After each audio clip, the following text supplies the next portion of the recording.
Hello दोस्तों। आज हम नेट का जो सिलेबस है उसकी यूनिट 7 जिसमें हिंदी कहानी है उसको पढ़ने जा रहे हैं। तो सबसे पहले मैं आपको सारी कहानियाँ पढ़ करके सुनाऊंगी, जिसको आप सुन लीजिए और उसकी कथा वस्तु को अच्छे से समझ लीजिए।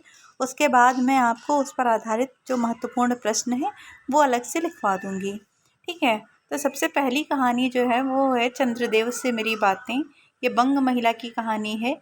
इनका नाम राजेंद्र बाला घोष था, लेकिन इन्होंने बंग महिला के नाम से कहानियाँ लिखी थीं। ये सरस्वती पत्रिका में सन 1904 में प्रकाशित हुई थी। तो आइए देखते हैं ये कहानी। भगवान चंद्रदेव, आपके कमलवत कोमल चरणों में इस दासी का अनेक बार प्रणाम। आज मैं आपसे 2-4 बातें करने की इच्छा रखती हूँ। क्या मेरे प्रश्नों का उत्तर आप प्रदान करेंगे? कीजिए, बड़ी कृपा होगी। देखो, सुनी अनसुनी सी मत कर जाना। अपने बड़प्पन की ओर ध्यान देना। अच्छा कहती हूँ, सुनो। मैं सुनती हूँ आप इस आकाश मंडल में चिरकाल से वास करते हैं। क्या यह बात सत्य है?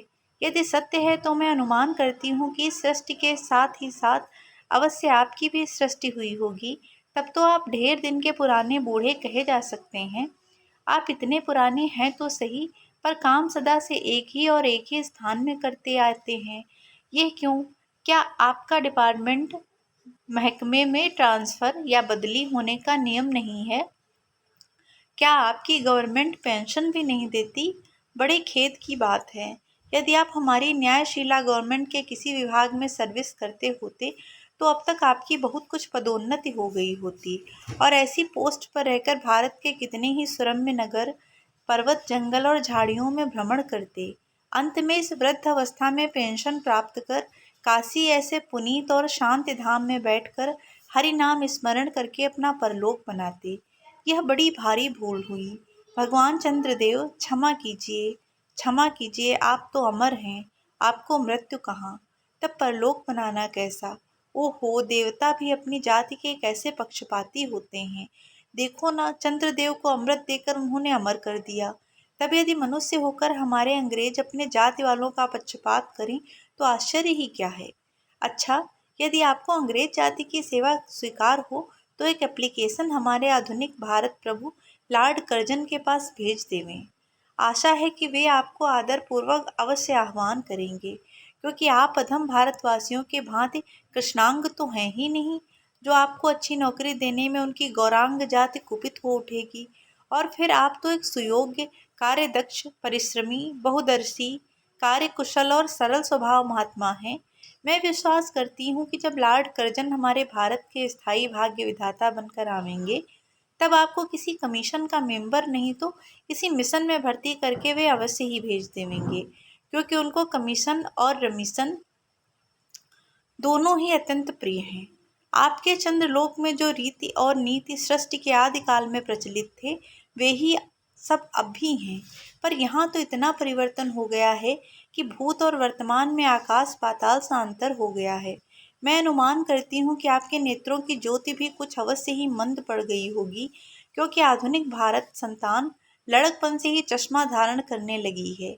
इस कारण आप हमारे दीनहीन क्षीण प्रभ भारत को उतनी दूर से भली भांति न देख सकते होंगे।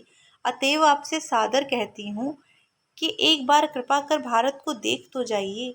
यद्यपि इस बात को जानती हूँ कि आपको इतना अवकाश कहाँ, पर 8वें दिन नहीं तो महीने में एक दिन अर्थात अमावस्या को तो आपको हॉलिडे छुट्टी ही रहती है। यदि आप उस दिन चाहें तो भारत भ्रमण कर जा सकते हैं। इस भ्रमण में आपको कितने ही नूतन दृश्य देखने को मिलेंगे, जिसे सहसा देखकर आपकी बुद्धि जरूर चकरा जाएगी। यदि आपसे सारे हिंदुस्तान का भ्रमण शीघ्रता के कारण न हो सके तो केवल राजधानी कलकत्ता को देख लेना तो अवश्य ही उचित है। वहाँ के कल कारखानों को देखकर आपको यह अवश्य ही कहना पड़ेगा कि यहाँ के कारीगर तो विश्वकर्मा के भी लड़क दादा निकले। यही क्यों आपकी प्रिय सहयोगिनी दामिनी, जो मेघों पर आरोहण करके आनंद से अटखेलियाँ किया करती है, वह बेचारी भी यहाँ मनुष्य के हाथों का खिलौना हो रही है। भगवान निशानाथ, जिस समय आप अपनी निर्मल चंद्रिका को बटोर मेघमाला अथवा पर्वतों की ओट से सिंधु की गोद में जा सकते हैं, उस समय यही नीरदवासिनी, विश्वमोहिनी सौदामिनी अपनी उज्ज्वल मूर्ति से आलोक प्रदान कर रात को दिन बना देती है। आपके देवलोक में जितने देवता हैं उनके वाहन भी उतने हैं, किसी का गज, किसी का हंस, किसी का बैल, किसी का चूहा इत्यादि।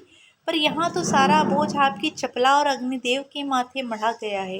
क्या ब्राह्मण, क्या क्षत्रिय, क्या वैश्य, क्या शूद्र, क्या चंडाल, सभी के रथों का वाहन वही हो रही है। हमारे श्वेतांग महाप्रभु गण को जहाँ पर कुछ कठिनाई का सामना आ पड़ा, झट उन्होंने इलेक्ट्रिसिटी को ला पटका।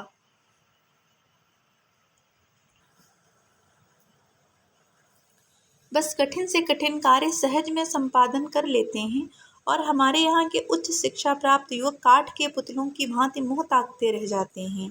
जिस व्योमवासिनी विद्युत देवी का स्पर्श तक करने का किसी व्यक्ति का साहस नहीं हो सकता, वही आज पराये घर में आश्रिता नारियों की भांति ऐसे दबाव में पड़ी है कि वह चूं तक नहीं कर सकती। क्या करे, बेचारी के भाग्य में विधाता ने दासी वृत्ति ही लिखा था। हरिपदोद्भवा त्रैलोक की पावनी सुरसरी के भी खोटे दिन आए हैं, वो भी अब स्थान स्थान में बंधन ग्रस्त हो रही है। उसके वक्ष स्थल पर जहाँ तहाँ मोटे बृहदाकार खंभ गाड़ दिए गए हैं। कलकत्ता आदि को देखकर आपके देवराज सुरेंद्र भी कहेंगे कि हमारी अमरावती तो इसके आगे निरी फीकी सी जान पड़ती है। वहाँ ईडन गार्डन तो पारिजात परिशोभित नंदन कानन को भी मात दे रहा है। वहाँ के विश्वविद्यालय के विश्व श्रेष्ठ पंडितों की विश्वव्याधिनी विद्या को देखकर वीणा पाणी सरस्वती देवी भी कहने लग जाएंगी कि निस्संदेह इन विद्या दिग्गजों की विद्या चमत्कारिणी है।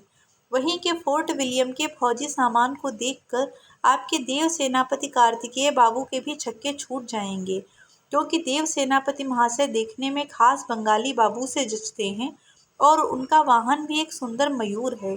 बस इससे उनके वीरत्व का भी खूब परिचय मिलता है। वहाँ के मिंट यानी टकसाल को देखकर सिंधु तनया आपकी प्रिय सहोदरा कमला देवी तथा कुबेर भी हचकचा जाएंगे।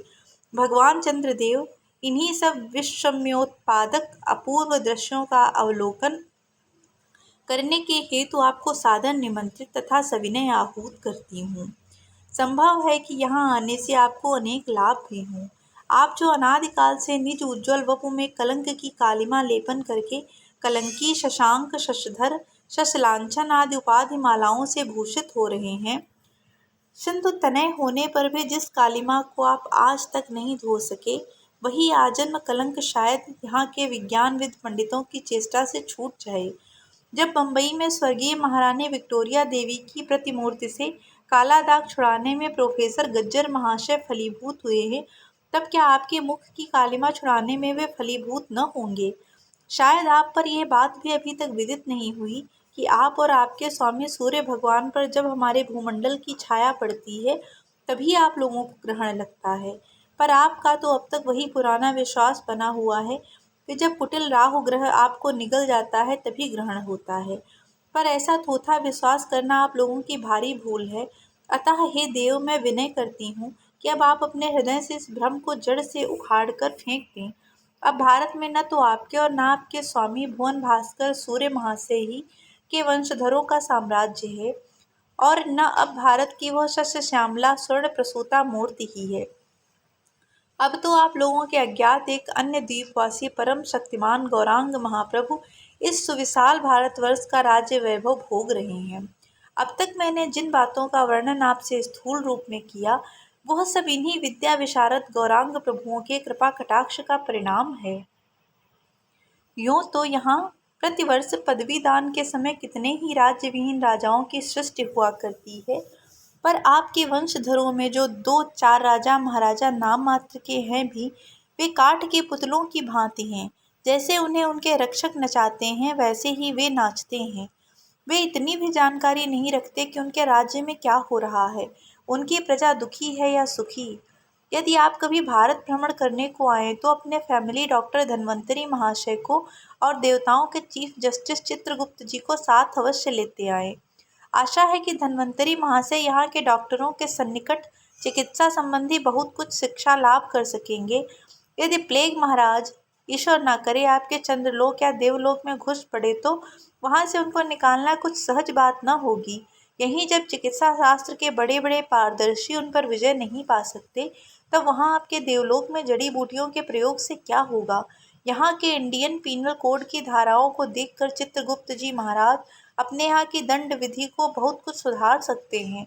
और यदि बोझ न हो तो वे यहाँ से 2-4 टाइपराइटर भी खरीद ले जाएं। जब प्लेग महाराज के अपार अनुग्रह से उनके ऑफिस में कार्य की अधिकता हुए, तब उससे उनकी राइटर्स बिल्डिंग के राइटर्स के काम में बहुत ही सुविधा और सहायता पहुंचेगी। वे लोग 2 दिन का काम 2 घंटे में कर डालेंगे। अच्छा, अब मैं आपसे विदा होती हूँ। मैंने तो आपसे इतनी बातें कही, पर खेद है आपने उनके अनुकूल या प्रतिकूल एक बात का भी उत्तर न दिया। परंतु आपके इस मौनावलंब को मैं स्वीकार का सूचक समझती हूँ। अच्छा, तो मेरी प्रार्थना को कबूल करके एक दफ़ा यहाँ आइएगा ज़रूर। एक बंग महिला।